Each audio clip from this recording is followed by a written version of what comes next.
Alrighty, guys, we're going to give everybody a couple moments to get connected before we get started here.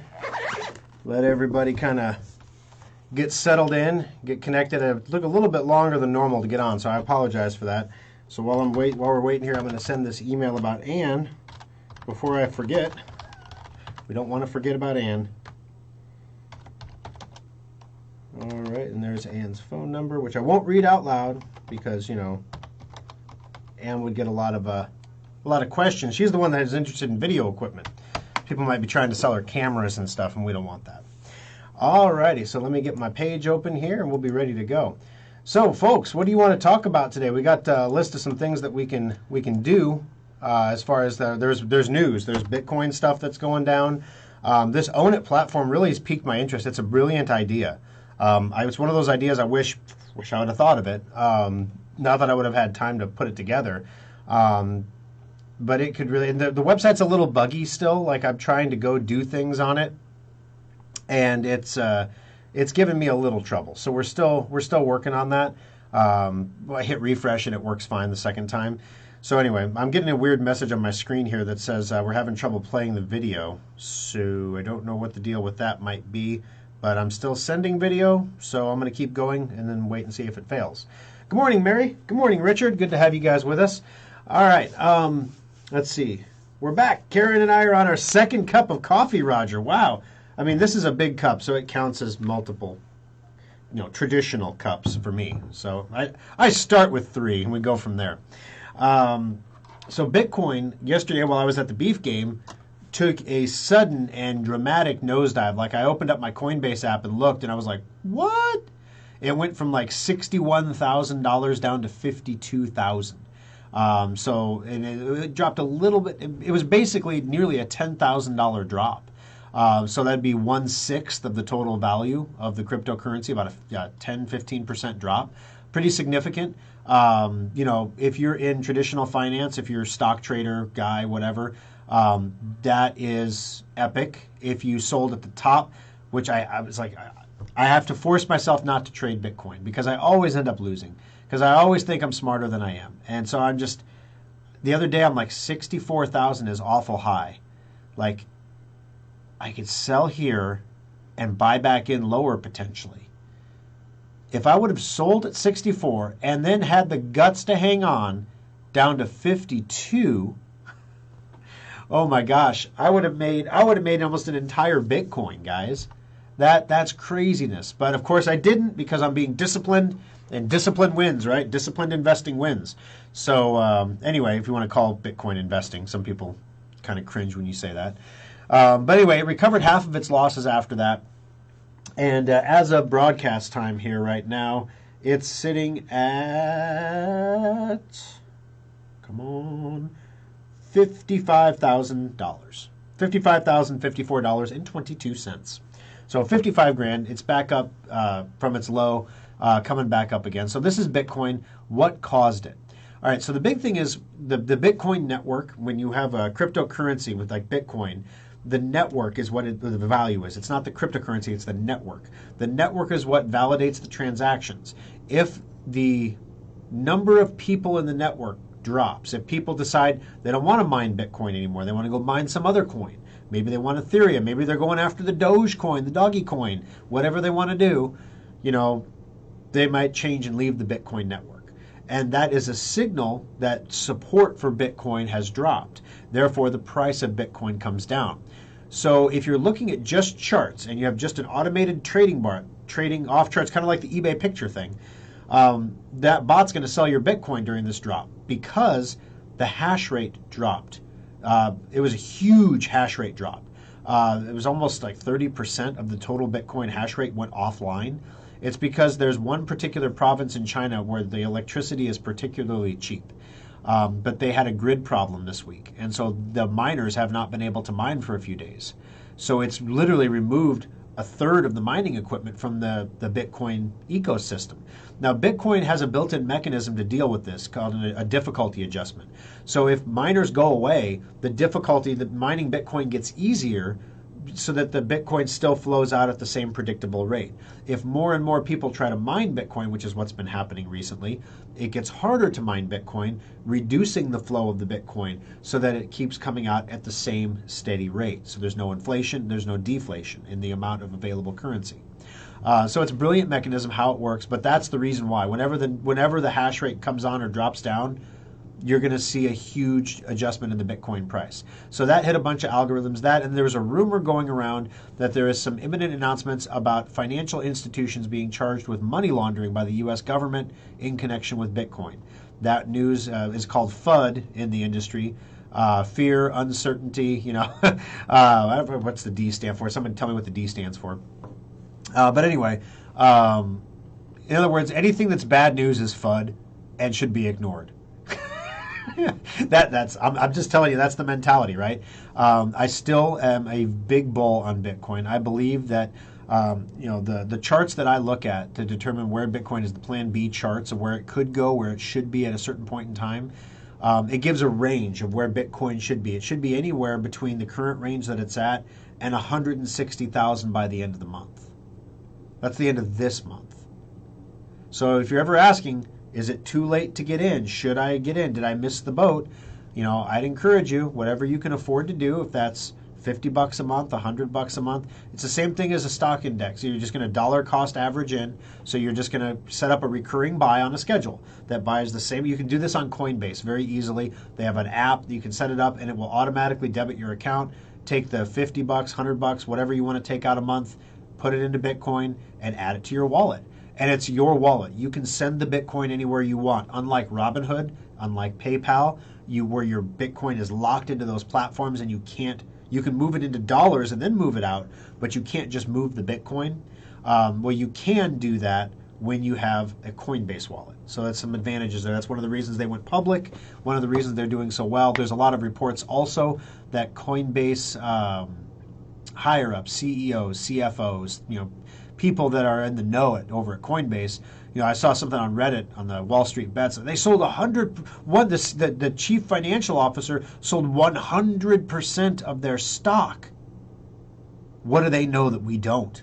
And it's like, okay, when a company goes public, the people inside the company can't suddenly just sell all of the stock that they have. So when you look at the reports and you know how to read them, you'll see that she sold 100% of the stock that she was able to sell. She had $1.7 million in Coinbase stock.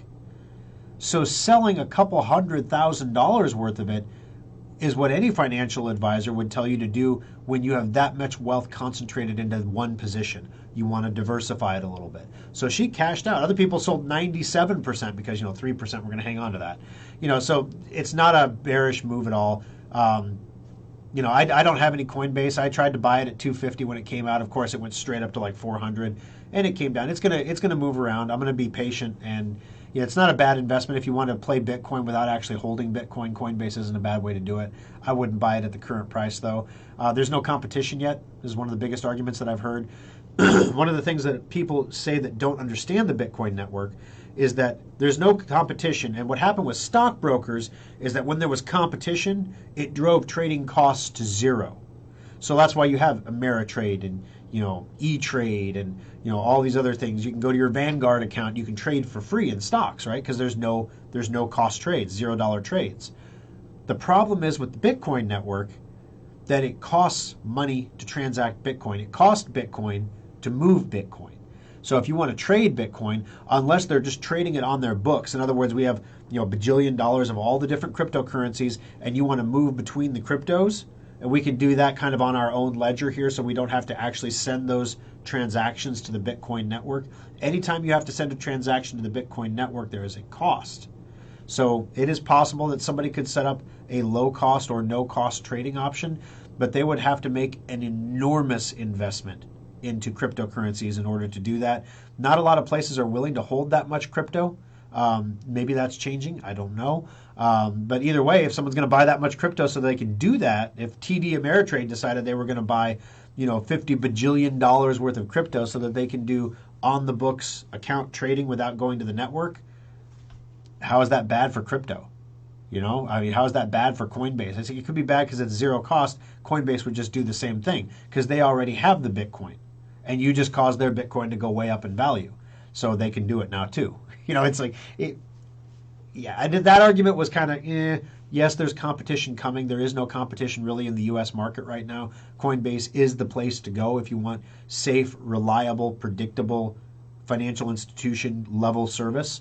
That's where you go. There's no shady guys, and there's no Florida man running it. There's no Russian mobsters running it or anything weird like that.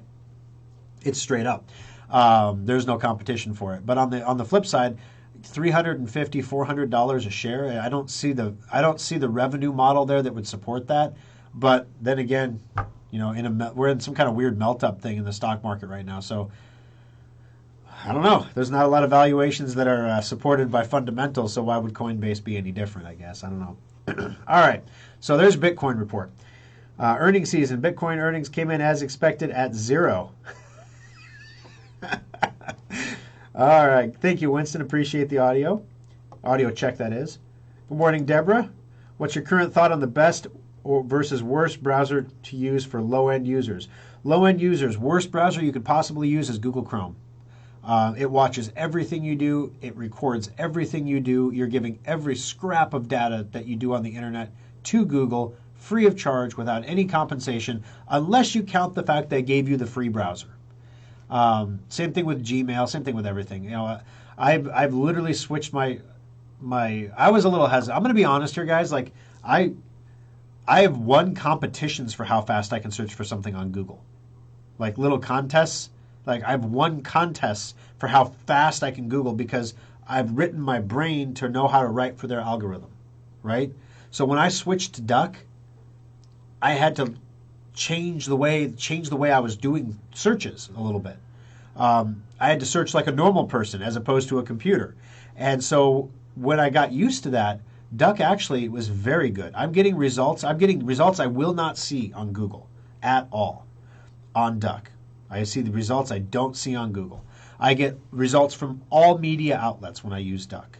So if I, like for example, before the show, I wanted to find out, has Biden actually sat the study group? Who is on the study group for the chip shortages? Because he said in February, he signed an executive order to create this study group. Within 6 months was going to have it done. You think they'd be seated already? We're in April. It's 2 months later, right? I couldn't find anything about it. But the beautiful thing was it searched every news outlet. There were stories from the New York Times. There were stories from MSN. Those are the ones you normally would see. There were stories from conservative outlets. Those are the ones you don't normally see. So literally it was open information. So I like Firefox's browser because I can save passwords in it. I can use it as a password manager. I can sign into my Firefox account on multiple devices and have those passwords carried to my phone. That's a really valuable service to me because I don't have to maintain a separate third-party password manager. Duck doesn't do that because Duck's whole shtick is we don't monitor you at all. There is no account. There is no sign up. You use it, you use it. So what I will do is when I'm going to Zero Hedge, when I'm going to Cointelegraph, when I'm Googling around on the internet or searching around or ducking around on the internet, looking for stories and things like that, I'll use the Duck browser on my phone because I know I'm not being tracked with it. When I'm doing something that's more password sensitive where I know I'm going to have to sign into an account, then I'll use my Firefox browser. So there you go. Easiest ones to use. I mean, Firefox is pretty easy to use, no harder than Chrome, no harder than Duck. They're all about the same as far as easiness. The challenge is, if you use Edge, you're giving your data to Microsoft. If you use Chrome, you're giving your data to Google. If you use Safari, you're giving your data to Apple. If you use Duck, you're not giving your data to anybody. If you use Firefox, you're not giving your data to Firefox. Firefox doesn't keep data about you and sell it on the third-party marketplace. However, Firefox does get the majority of their operating capital from Google because when you install Firefox, Google is set as the default search engine. The other thing to notice, I got a new phone and I installed my Firefox app and then I signed into my Firefox account. It didn't change my search engine over to Duck. So I was searching around and I kept getting Google and I'm like, wait a minute, why am I using Google? And then all of a sudden, I got a report from our SEO person that searches for Schrock related products using the Duck search engine actually are on the radar now. Like in some searches, some search types, product searches specifically, they've overtaken Google. So a lot of people, more people than you possibly realize, have switched over to Duck.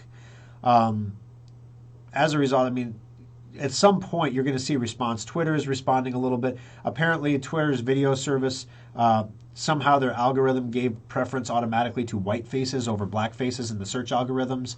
And so now they understand they need to take a look at those search algorithms and check them for bias, that maybe the people that created the algorithms may have inadvertently programmed their own bias into the algorithm. I'm sure that only applies to racial things. It couldn't possibly extend to ideology or political leanings or anything else. It's one of those things. I haven't had a chance to check out Mike Lindell's new platform. He's the MyPillow guy. He came out with a platform called Frank. I think it's called frankspeech.com. I haven't had a chance to really check it out yet. I went there, and honestly, for the rollout that he's been giving it, the graphics on it looked kind of B-game to me. I was like, this looks like something that a college kid created in his basement. So hopefully all the money was spent on the secret sauce under the hood, because the chrome doesn't look too shiny, if you know what I mean. But I haven't had a chance to go in there and check it out and kind of see what it's all about. It's supposed to be a different kind of social media platform. And I thought, I should at least give it a look, make sure it's not something, again, if it takes off, you want to be there in the beginning, right? So who knows? So that's Bob, best and worst browsers there. Winston, please talk about the Brave web browser. How safe and fast? Brave is very safe, very fast. Brave also gives you the ability to browse onionized sites. That's a fancy way for saying you can browse a website without even the website knowing you're browsing the website. It's completely private. So it's pretty nice. So Brave does a lot of cool things. They have their own security product that's not so hot, that you can purchase as a separate product. But so does Firefox. They have their own VPN stuff. It's not so hot. You can purchase that on the side. But no, the Brave browser is a very good browser. Yep, okay. And then Alan was asking about the Brave browser as well. What would you suggest you use for email? She's still using Gmail, Deborah says. Okay, so there's a few different options for email. There a lot of people I've talked to have switched to Proton Mail. Proton Mail is a platform where you get a certain number of free emails per month. And it's a good number. Like a normal person, like I couldn't use it without paying for it because I send too many emails. But a normal person can pay nothing and have Proton Mail and have plenty of email that you can send everywhere. It's completely encrypted end to end, completely safe. No one reads it. Not even Proton Mail can see your email. That's how you want it to be. That's not how Gmail is. That's not how Hotmail is. That's not how Yahoo is. That's not how AOL is. So any free email service, usually you're getting your data snipped. That's how they make money. Now, the other thing you can do also, a lot of people don't realize this, you don't need to buy your email from anybody. You can run your own email. So you can go out and get yourself a website. So I own, for example, ThorSchrock.com. My wife owns KimberlySchrock.com. My son owns JacobSchrock.com. My daughter owns KatherineSchrock.com. Or Katie Schrock. Catherine was taken. KatieSchrock.com. My son Lou owns LouSchrock.com. Because someday they may want to do something. I want to make sure that they can get their own domain names, that they've got them. So I bought them for them way back in the day. Once you own a domain, you can set up email on it. So you have hosting somewhere. You don't need expensive hosting to do this. You can do it anywhere. Set up hosting on it, set up your email, and now you run your own email. So no one's stealing your data because it's your network. It's your setup. It's not hard to do. It's something that at Schrock Interactive, we can step you through it or we can do it for you. For $30 a month, Schrock Interactive provides 2 email addresses, fully encrypted, IMAP email. We use Amazon for the service provider in full disclosure, but it is fully encrypted, so Amazon does not know the content of your email. It's $30 a month for hosting a website. If you have a website you want to host, and you get 2 email accounts as part of the hosting plan. Additional emails are $4.50 per month. No limits, no caps on numbers of email. If you send a bunch of spam through it, we're going to stop you. But we don't really, we serve normal people, guys. They're not sending spam or get-rich-quick ideas on the internet. So there's a lot of different ways you can do email. Okay, Mark. Think about it this way. Would it bother you if someone was standing at your mailbox reading your mail? That's what Google is doing with your digital communications. Except Google says, but that's not true. We don't actually read it. There's not like a human standing there reading it. We have a robot standing at your mailbox reading your mail and then categorizing your mail and then making informed decisions about what you are and who you like or what you like based on not just that information, but all the other information that we can purchase online about you, as well as everything we've collected from your phones and from your YouTube viewing history and everything else. So we try to get a well-rounded picture, well beyond what you could easily find in an email box. Creepy. How much does it cost to have a domain name? You can buy, it depends how you do it. If you do it through Schrock, we charge $30 a year to purchase a domain and manage it for you, meaning we're not going to let it expire. You don't want to do that. You're not going to, if you have problems, you got one place to point. If you want to set up an email service, you don't have to learn how to use A-name records and stuff like that. You've got a team to do that for you. It's $30 a year to buy the domain. If you want to host the domain with Schrock, in other words, if you want us to provide all the attached services so that we provide the email and we make sure the website's visible, that's $30 a month. But it's $30 a year to buy a domain, but you can buy domains online, especially with coupon codes, as cheap as $6 or $10 a piece, depending on what you want to get. Then, of course, if you want to transfer them, there's a cost. So, my suggestion would be don't try to save $20 with a coupon code because you're going to get locked into a low-rate service. And then when you go to transfer it, you're going to have to pay $30 to transfer it. Buy it where you want to have it and keep it there. It's going to be the best way to go. All right. Oh, let's see. What else? Did any of you try the Frank platform yet? Has anybody seen that? I'm just curious about it. I haven't tried it myself. I'd like to hear first impressions about it and hear what's going on there. If you noticed the pictures yesterday, we actually were out at a beef game. Basically, the 2020 beef season was canceled, and we had purchased a box in the Ralston Arena for that. And we had all kinds. You probably remember on the radio show, we had all kinds of plans for employee nights coming out, and we were going to have radio show listener nights where people who jump on and talk on the especially top fans on Facebook can get invited out to a beef game, get some free tickets. I mean, it's football. It's good football. They lost yesterday, but it was a good game. There were some big hits yesterday, and it was just nice to be out again. The first night that we went, this is the second game we've been to. The first night that we went, literally it was just us and some close family friends. We didn't really know what to expect. We forgot little things like the clear bag policy. Oops, we got two kiddos with us with sippy cups, and luckily I wore cargo shorts that day, so I was able to pack most of the stuff into my shorts. Of course, I walked through the metal detector and it went off like a Christmas tree, and there's bulges in my pockets. They're like, sir, what do you have in your pockets? I'm like, sippy cups, metal sippy cups. And they're like, oh, okay, go on through. I'm like, really? Hand grenades? Like, whatever. Anyway, so the clear bag policy, we forgot about that. They've closed down all the VIP entrances, and they're funneling everybody through one entrance because they have the really stern guy at the entrance like, keep your face mask on. Keep your face mask on, as you go through the door. And I get it. On one hand, I chafe a little bit because I don't want to get in the debate. I had this debate with some of my staff the other day, and I realized it's not a debate that's worth having because no one's mind gets changed. But let's just say that I question the science behind the effectiveness of face masks for stopping viral transmission. Doctors don't wear face masks when they're operating on people to prevent viral transmission. Face masks do not filter viruses at all. And I'm talking about medical grade face masks. N95 face masks may not even filter them. May not, depending on the seals and everything like that you've got. So it's and no one's wearing N95 masks anymore. So anyway, you're sitting there and you can drop your face mask to eat or drink. So you just make sure you have a drink in your hand the whole time and you don't have to wear a face mask. Okay, if they say something, you just go, put your face mask on. I'm sorry, what? But the first game we went to, it was crazy. Like, they had a mask monitor at the top of each aisle of the Ralston Arena, and anybody who dropped their face mask for any reason got a warning. and then the Ralston Arena staff were texting, and then people were responding. So basically, they were informing, right? It was pretty crazy. We saw them kick out a nursing mother who was nursing her baby. Kicked her out of the arena because her face mask was down below her nose for some reason. And we've told you twice, ma'am. Okay.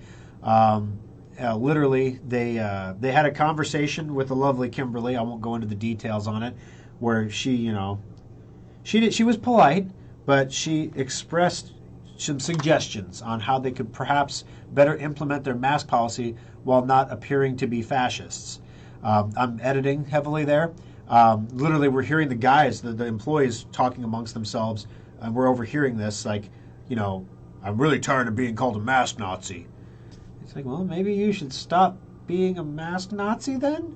It's like, I know that you're getting paid. They're getting paid to do a job. So, we're trying to be understanding. You're trying to be compliant. You're trying to be thankful that you're out and about and not chafe terribly under the fact that someone is telling you have to do something that you really don't want to do, that in your heart of hearts you believe is not making a difference. But other people believe it's making a difference. So there you go. One of the best memes I saw this week is a meme of Dr. Fauci doing his hand gesture thing. And he's saying, if you wear 2 swimsuits in the pool this year, you can pee in the pool safely. So it's one of those things. But like I said, no one's going to win the debate. Anyway. I want to go there, but I'm just not going to go there because there's no point. There's no point. People who want to wear a mask will wear a mask. People who don't want to wear a mask will be forced to wear a mask some places, but wherever I don't have to wear a mask, I'm not wearing one. I go to Hy-Vee and Papillion. You don't have to wear a mask in Hy-Vee and Papillion. There's no city ordinance in Papillion, and Hy-Vee respects your freedom. You can do whatever you want. That's why I love shopping there. They have a guy at the door giving out masks in case you want to wear one and you forgot yours at home. That's cool. I don't have a problem with that. Those guys aren't like guilting you. They're not sitting there like, sir, are you sure you don't want a mask? They don't say anything, do they? Just sit there. They're just there to make sure you don't take the whole box of masks and walk away, So, it's one of those, it's a cool thing, right? People are getting vaccinated now. All sorts of stories around that. Again, I'm not going to get into that. There's we're doing all this stuff to get back to a normal, right? I mean, that's why we are getting vaccinated and why we are wearing these masks. And, we're not wearing them because we're going to have to wear them forever. And we're not getting vaccinated because we're going to have a booster vaccine every year going forward, are we? Are we? I mean, wow. That's not what anybody bought into. Slow the curve in 2 weeks, So it's weird to watch, if you look back at the history of this whole thing, to watch how the message has changed over time and the manipulation of public knowledge and sentiment and the complete lack of science behind any of it. The 6-foot rule had no science behind it whatsoever. Literally no science behind it. The masks, they told us not to wear them. They told us to wear them because there is no science that says wearing consumer masks stops the spread of anything besides your spit, which is why surgeons wear them, to keep bodily fluids out of their face from the patient and to keep their bodily fluids out of the patient. So anyway, that's I'll just let that go and go back to comments now.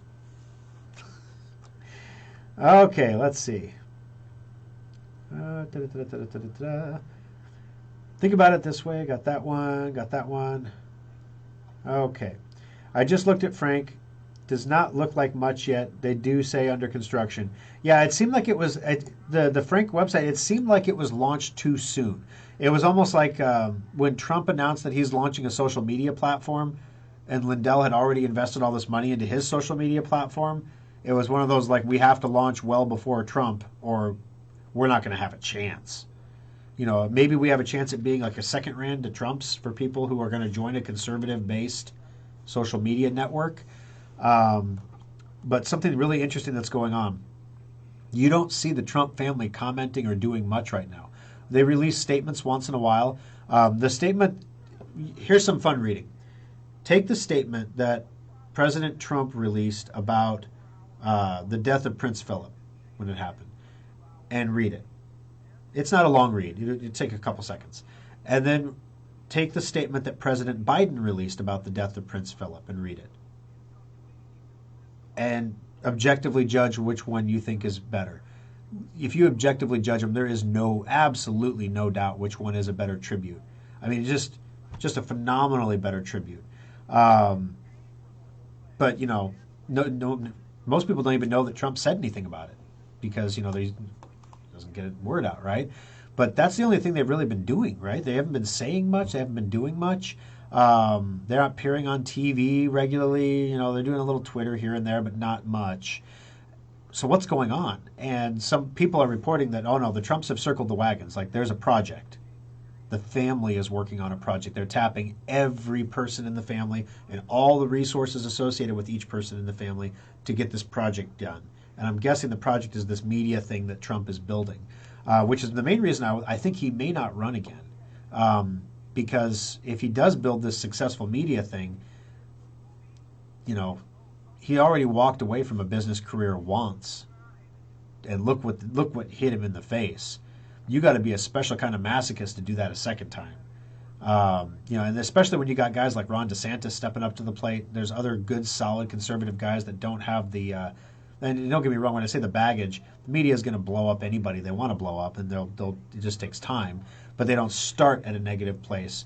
Whereas if Trump can build the infrastructure so a conservative candidate can get their word out, that's something there too.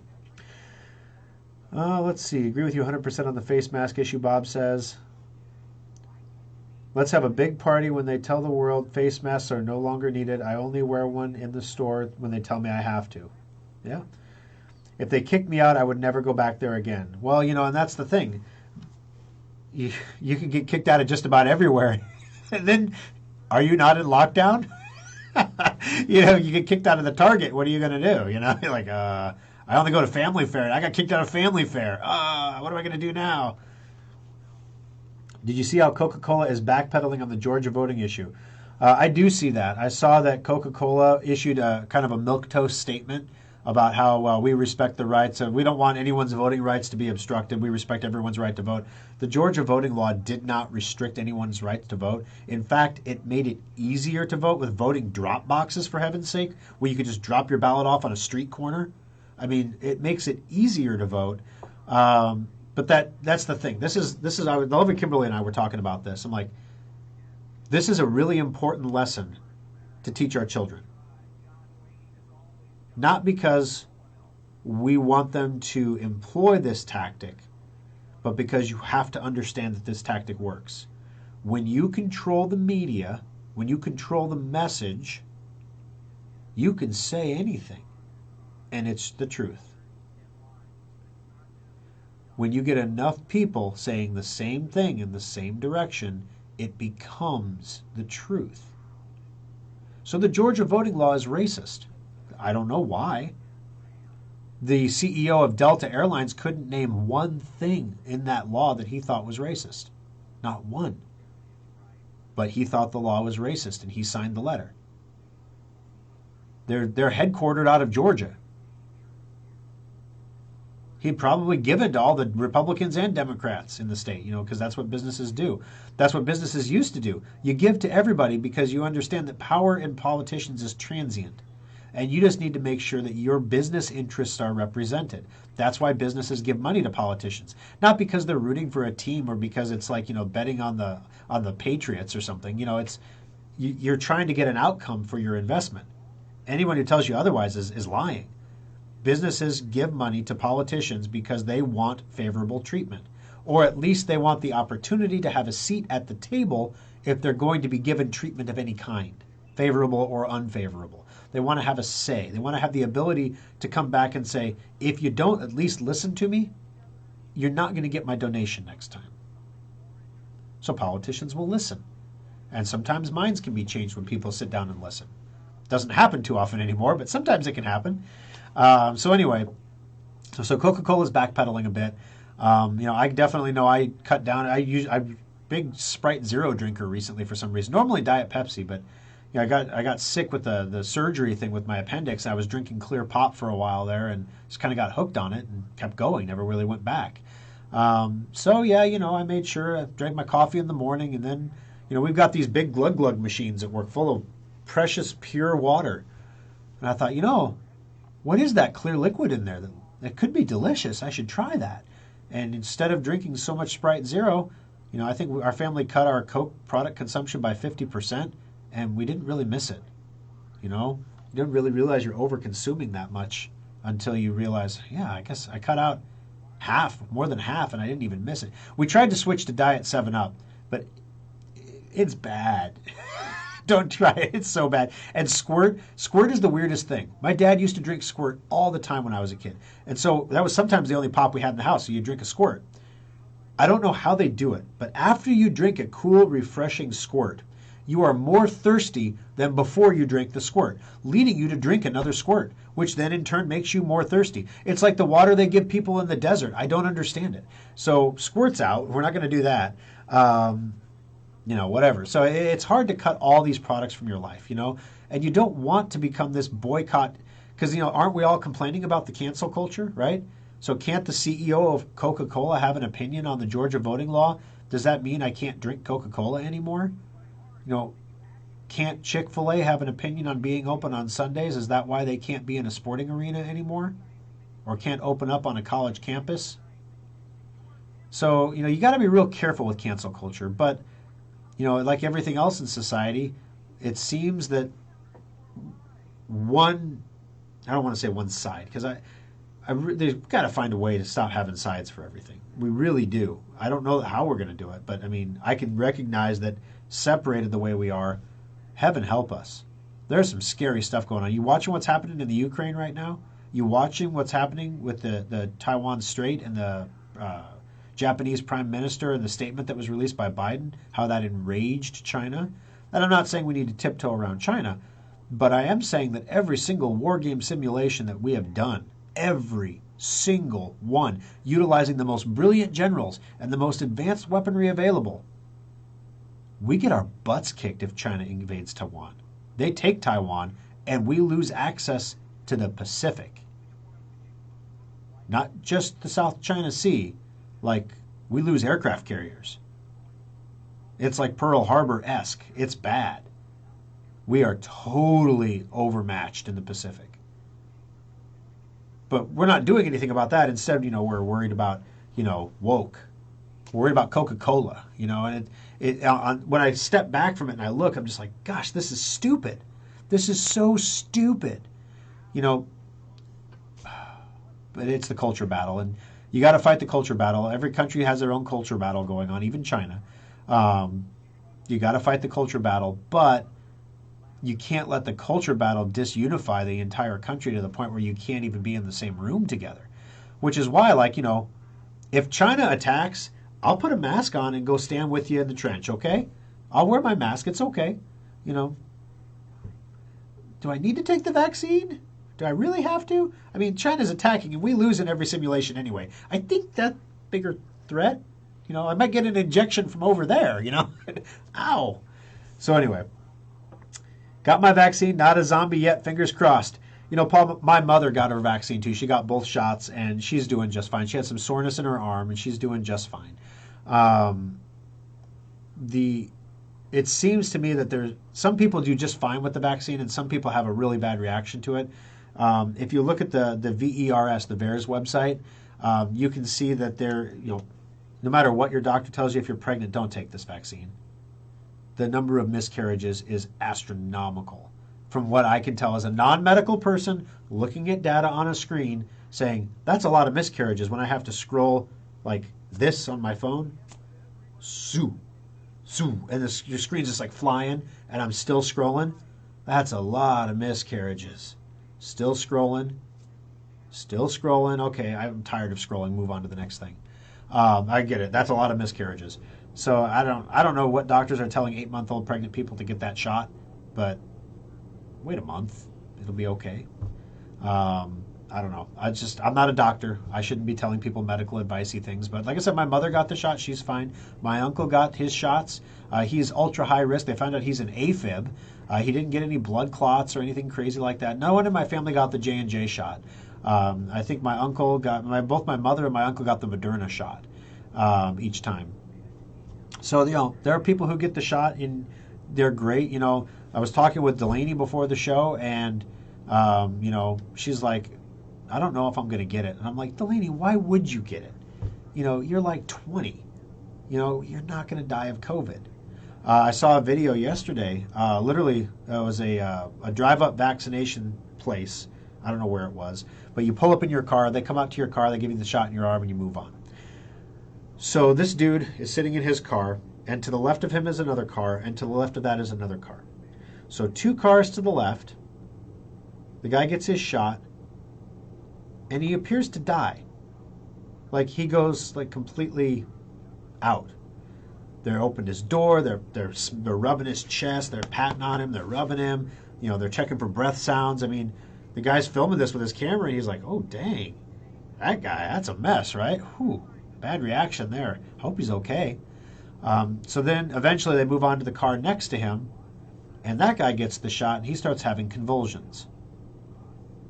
Now imagine you're the guy third in line, and you're looking at the other 2 guys. One of them appears to be dead, and the other guy is jerking and herking around in his front seat. Are you going to get the shot if you're 20? And these are all like 25, 30-year-old guys, 20-year-olds. I mean, I don't know. It's a personal choice, and I've got employees who are 60 years old who will not come back to work until they get the shot. And I have employees who are in their 30s that could care less. That it's like, ooh, I don't want to get a shot. That is ouchy. I don't want to do that. And I don't keep track of who's got the shot in my company and who doesn't. It doesn't matter. That's the thing. That's the thing I realized this week. It doesn't matter. Get the shot, don't get the shot, whatever. Come to work, do your job well, without excuses. What more could a boss ask for in life, right? And in the meantime, we'll look into new additional benefits for our employees. We're working with some wealth managers right now, trying to figure out how I get 20-year-old kids to go into a 401k plan when they won't. There's a 4% match, and that's not enough. The 401k guy is like, well, you need to create a plan where it's a profit-sharing plan where you contribute a percentage of profits into an account for your employees, into their personal 401k accounts, even if they don't contribute anything. Then they have this account, and they have something they can log into and check the value on, and they see it appreciating, and they're like, maybe I should put some more into that. And then they'll participate. And I'm like, okay, if I would have started when I was 18 or 20, I did, and then I sold it all because I didn't know any better.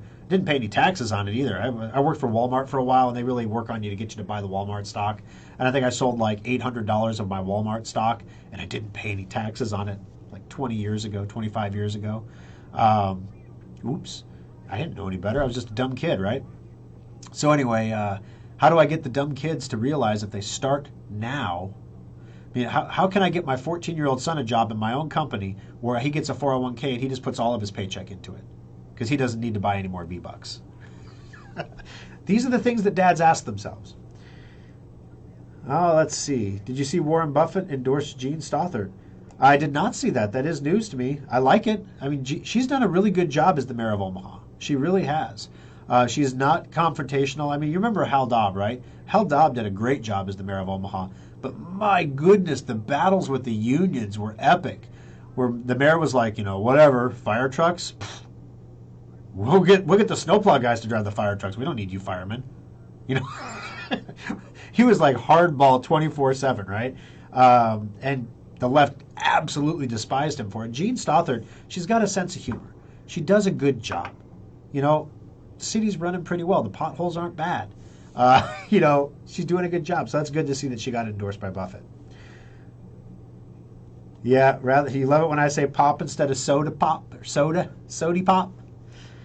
Do some research on how China has a problem with too many old people. With one-child policy, there are no young people taking them, so people think the old people who can take care of themselves will just disappear.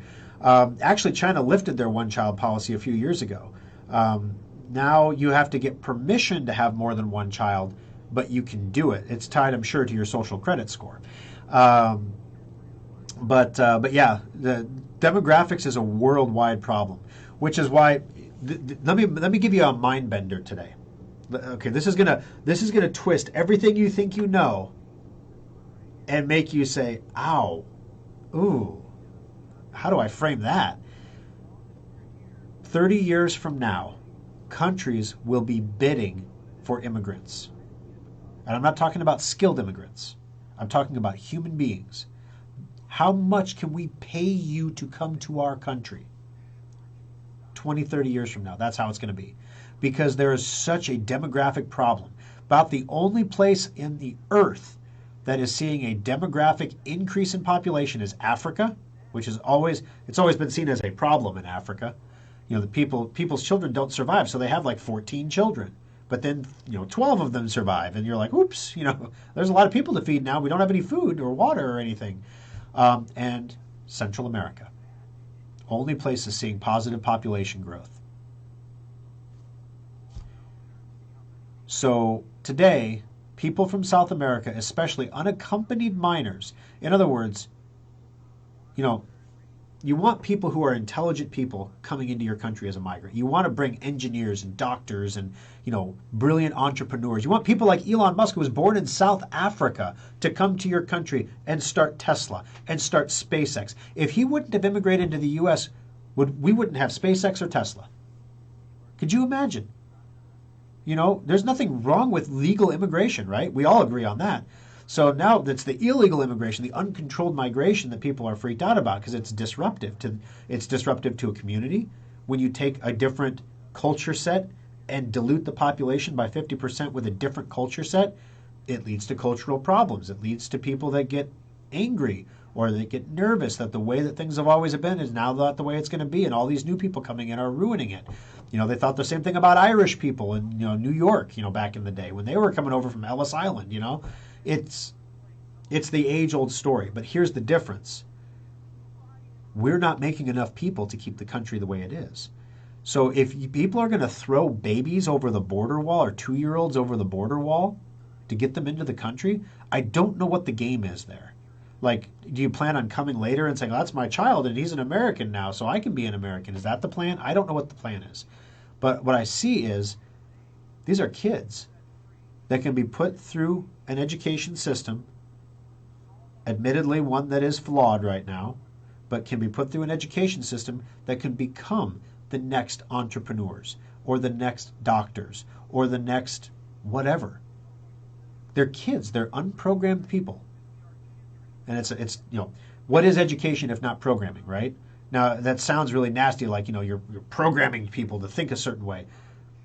I prefer to look at it as we want to program people to be able to think. If you teach a person, it's the whole, like, give a man a fish, you feed him for a day.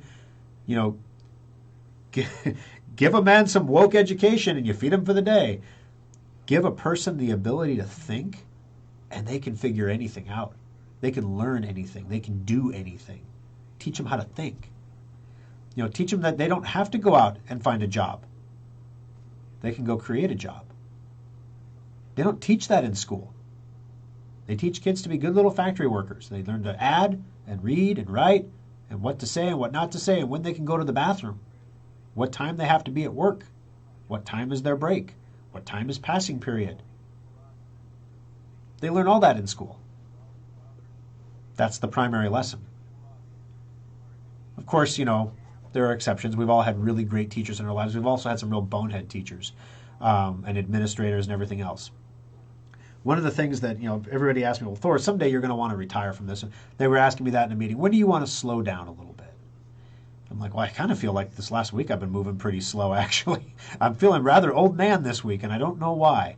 I'm only 44 years old. I'm not exactly over the, maybe I'm over the hill. I don't know, but I don't think I'm like with my walker or anything here. Come on. What do I want to do when I slow down? Well, I don't want to be bored and sit at home. I know that. I don't want to sit and play with my stamps and my coins. That's what my dad did. I don't want to do that.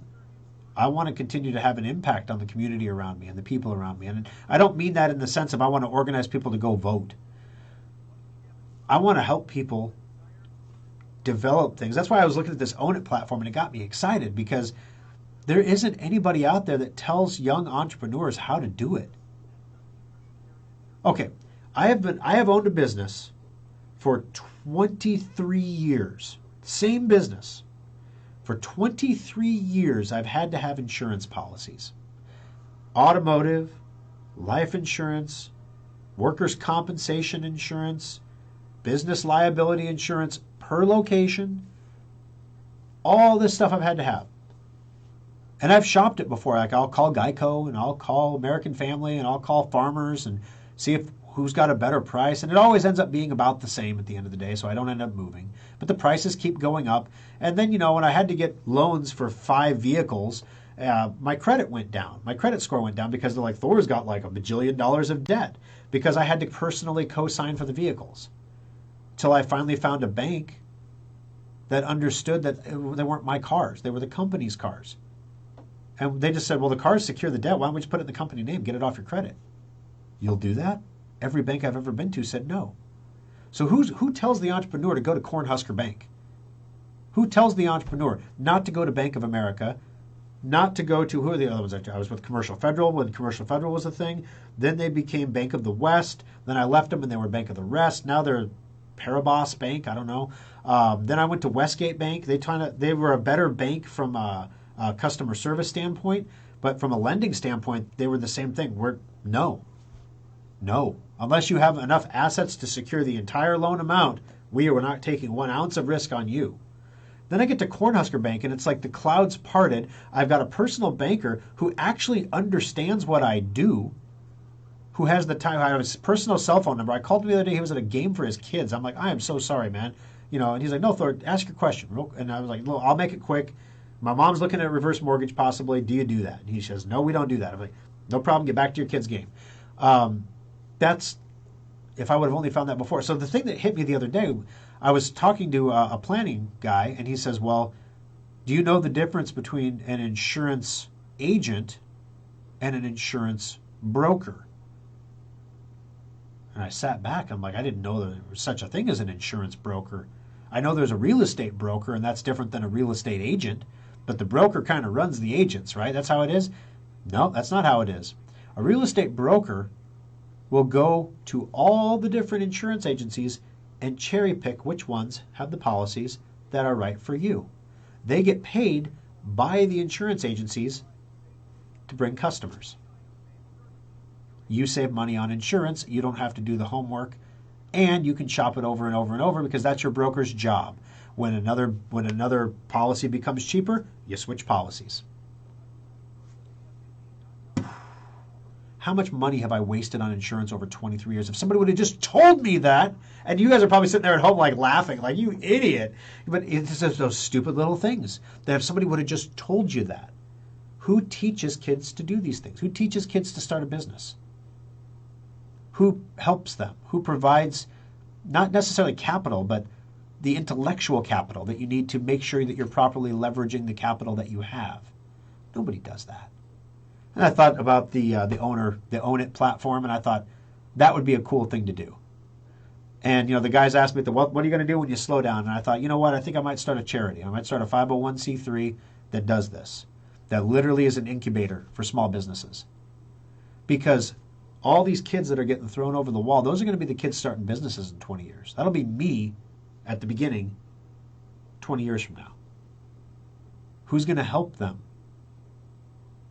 They're not going to remember anything about Central America. Who's going to help them? Who's going to make sure it gets done? The people who are encouraging people to send their children on that awful journey certainly don't plan to help them. They plan to manipulate them. They plan to use them. That's why they want them. Who's going to help them and open their eyes so they can see the world for what it is and come to the logical, sane conclusions that we all come to? So it's not a political thing. It's not an ideological thing. It's a reality thing. Who's going to teach these kids? Keep your mouth shut about your politics when you're in business. How many pillows is Mike Lindell not selling right now because he spoke up? Some of you might like the fact that he spoke up. Same number of people don't like that. Everybody sleeps on a pillow. Remember the good old days where businesses just took care of shareholders? Could we get back to that? That'd be great. All right, I got to wrap it up here. I'm going way long, I'm sure. Let's see. If Rush was alive, he would hear so much on the issue. He would. If Rush was around, Ask a young adult what their credit score is. Some don't even know what a credit score is or how it's used in their life. Yeah, I mean, and it's becoming less and less meaningful because as time is going on here, we're learning that younger people don't manage their money the same way that even middle-aged people do. They don't invest the same way. Everything is different, and that's the thing. Everything is different. Everything was different from my generation because of the advent of the microprocessor. I was born in 1976. The first microprocessor toy was the Simon Says toy that came out right about the time I was born. So I was literally born at the same time as a microprocessor. We had an answering machine with a tape in it. That was revolutionary tech. Ma Bell had just been broken up into Baby Bells. I didn't know what a Baby Bell was back then. Could you imagine if they broke up someone like Google now, like in the same way that they broke up Ma Bell? Imagine the innovation that would come through that. China's seeing what happens in America, and they're using it as a cautionary tale. Facebook and Google and Twitter, they're too big. They're so big that the government that they can ban the President of the United States with impunity. Can you imagine? If you're 70 years old, you're sitting back, looking back in your life. Imagine a time when a private company would tell the sitting American president to shut his pie hole and have the authority to shut his pie hole publicly, and he can't do anything about it. Well, that's the power that Jack Ma was developing in China with his Alibaba group. So China broke him up. They're like, that's too much power for you to have. You're a threat to the Central Communist Party. We're going to break you up. When does Google and Facebook become a national security threat? Interesting concept. On the other hand, in quantum computing, if you don't have Google pushing the envelope forward in quantum computing, we're going to lose quantum computing to China, big time. If you don't have Facebook pushing data center and Amazon pushing data center technology forward, cloud computing wouldn't exist. Or it would only exist in China. So the question is, do we break them up to create more innovation, or do we just be thankful we're getting the innovation we have with the eventual knowledge that eventually these companies will literally run the country? Because that's what's going to happen. There is no way around it. Eventually they will have so much money and so much power that they will be completely unstoppable, and they will be able to take lives with impunity. Not silence people, but like kill people. What are you going to do? You're going to sue them? They'll write a check. They don't care. You're going to send someone to jail? Who? Who's ever gone to jail from any of those companies? Who went to jail in the financial crash? Who did it? Well, there wasn't any one person really responsible. It was kind of a company thing, you see. Yeah. And we'll write a check because that's what companies do. All right, guys. Let me see. Ronald, last thing here. Ronald says, I built my first computer, the Heathkit H89, built it, and then had to figure out how to use it. Figured out if you could build it, then they could figured if you could build it, then you could figure out how to use it. Yeah, if you can build it, you know how to program it too. It's not the hardware, it's the software. All right, guys. Thanks for joining us for the After Schrock. It's been a long one today. Sorry that it went so long, I guess, but I don't know. It was a lot to talk about today, a lot of opinions to share, a lot of stuff going on in the world. And the biggest thing that I want everyone to remember and to realize is that everything always changes. There's always hope and there's always opportunity. You just got to keep your eyes open to see it. And if you can see it before anybody else, that's how you get ahead. And that's how you change the world. You don't change the world by organizing people together to protest things. There's a place for that. But that's not how you change the world. Yes, people have changed the world like that in the past, but far more people have changed the world the way that Rockefeller did, or the way that Elon is, or the way that Gates did. Those people changed the world forever. But they didn't do it by organizing people into mobs and protesting things. They did it by creating products and services that met an existing need and a demand and improved people's lives. So that's the thing I try to remind myself. Take the time to improve someone's life today, and you'll be much more fulfilled than if you took the time to protest someone's life today. All right, guys. We'll talk to you later. Have a good one.